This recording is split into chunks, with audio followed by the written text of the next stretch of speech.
Hello! Tara, samahan niyo ako sa isang paglalakbay pabalik sa nakaraan.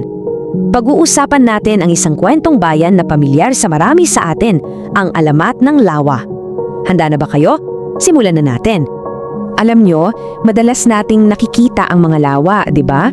Ang ganda, ang payapa tingnan. Pero, naisip nyo na ba na baka sa ilalim ng tahimik na tubig na yan, may nakatagong kwento? Isang kwento ng pag-ibig, ng sakripisyo at, oo, ng isang trahedya. So, bago pa man magkaroon ng lawa, isipin niyo muna to, may isang masagana at tahimik na nayon. At dito mismo sa lugar na to, may isang pag-iibigang mabubuo na magbabago sa lahat. Okay, so kilalanin natin yung bida nating lalaki. Isa siyang binatang magsasaka. Simple lang ang buhay niya. Yung yaman niya, hindi pera, kundi yung pagmamahal niya sa lupa at yung kabutihan ng puso niya. Masipag, tapat, yung tipo na talagang mapagkakatiwalaan. At syempre, sino ba naman ang minamahal niya? Walang iba kundi ang nag-iisang anak ng dato o pinuno ng nayon. Hindi lang siya basta maganda ha, sinasabing mabait din siya at may malalim na koneksyon sa kalikasan. Kahit na, alam mo na, parang langit at lupa ang estado nila sa buhay, nagtagpo pa rin ng mga puso nila. Madalas silang nagkikita ng palihim at doon, sa ilalim ng isang malaking puno, binitawan nila yung pangakong yan. Ikaw at ako magpakailanman. Pero, alam naman natin sa mga kwentong ganito, hindi pwedeng laging madali ang lahat. May isang malaking balakid na haharapin nila, isang pagsubok na susuka talaga sa pagmamahalan nila.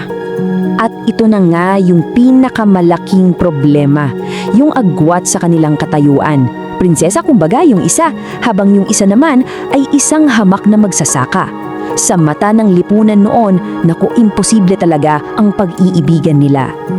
At syempre, umeksena na ang ama ng dalaga, ang dato.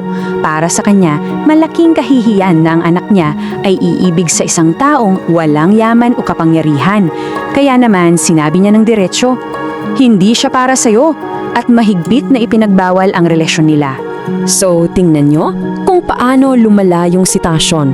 Nagsimula sa mga lihim na pagkikita, tapos nalaman na ng ama, kaya hayon, lantarang pagtutol na. Dahil wala na silang ibang maisip na paraan, isa na lang ang solusyon para sa kanila. Ang tumakas, ang magtanan.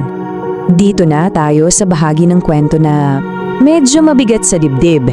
Yung gabing dapat sana ay simula ng kanilang kalayaan, yun pa pala ang magiging gabi ng walang katapusang kalungkutan. Akala nila, eto na, makakatakas na sila. Pero, nalaman pala ng datu ang plano nila. Hinabol sila ng mga kawal at sa kasamaang palad, nahuli sila.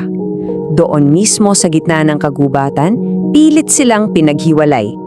At parang yung kalikasan misma, nakiramay at nagalit.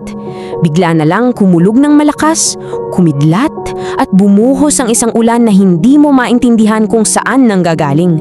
Walang tigil, tila sagot ng langit sa kalupitang nasaksihan nito. At hindi ito ordinaryong ulan ha. Isipin niyo to, 40 araw at 40 gabi, walang hinto ang pagbuhos. Unti-unti, nilamon ng tubig ang buong nayon, ang mga bahay, ang mga bukirin, pati na ang lahat ng alaala ng pag-ibig at kasakiman na nangyari doon. At nang sa wakas, tumila rin ang ulan at muling sumikat ang araw. Wala na yung dating nayon. Ang bumungad sa lahat ay isang malawak at napakalinaw na lawa. Ang sabi-sabi, ang tubig daw nito ay galing sa mga luha ng langit para sa dalawang magmamahalang pinaghiwanay. So, bukod sa pagiging kwento ng pinagmula ng isang lawa, ang alamat na ito ay may iniwang mahalagang aral para sa atin, mga aral na totoo pa rin hanggang ngayon. Ano-ano ba yung mga aral na to? Unang-una, pinapaalala sa atin na ang tunay na pag-ibig hindi yan nasusukat sa dami ng pera o kapangyarihan. Pangalawa, yung kasakiman, wala talagang mabuting na idudulot yan kundi kapahamakan. At panghuli, parang sinasabi ng kwento na yung kalikasan may sarili siyang paraan para tandaan at tumugon sa mga ginagawa natin. Kaya sa susunod na makakita kayo ng isang bundok, ilog o lalo ng isang lawa, subukan niyong tumingin ng mas malalim. Isipin niyo, ano kayang kwento ang tinatago nito?